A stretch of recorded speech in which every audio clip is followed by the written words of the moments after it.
Teiliwr yn India ydy Ranjita. Gwnaeth ddillad i gwsmeriaid lleol. Ond am gyfnod hir roedd hi'n ysgymyn.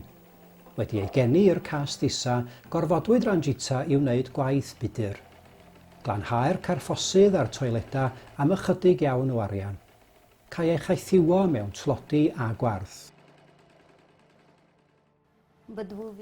Pan o'n i'n clanhau carthion, roedd fy nwylo am dillad yn llawn baw. Pan oedd hi'n bwrw glaw, byddai dŵr budur yn syrthio o'r fasged ar mhen. Roedd pobl eraill yn gwrthod cwffwr am i. Roeddent yn dweud mod i'n gwneud gwaith budur.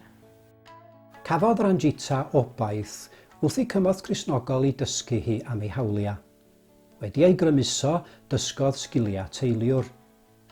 Yn y gorffennol, ni allai gyffwrdd na siarad â phobl o gas uwch, ond caiff dderbyniad gan eraill yn ei bywyd newydd. Bellach gall fwydo ei 3 phlentyn, mae ei theulu yn falch ohoni.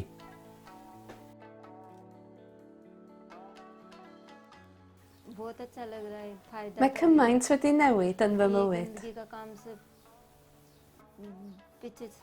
Cynt, doeddwn ni prin yn gallu bwyta drwy wneud gwaith afiach a di-urddas. Ond nawr, rwy'n bwyta fy mwyd gydag urddas. Symudodd Ranjita ei theulu allan o'r slym. Mae'n gallu rhentu tŷ bychan mewn ardal ddiogel. Caiff groeso gan ffrindiau a chymdogion.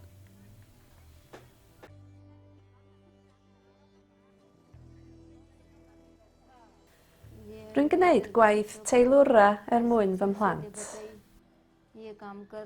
Dylen nhw ddim gorfod gwneud gwaith budur. Mae fy merch i angen mynd i'r ysgol. Sonia yw ei henw. Dwi eisiau iddi hi gael addysg. Dwi eisiau iddi hi gael cyfle i gael bywyd da.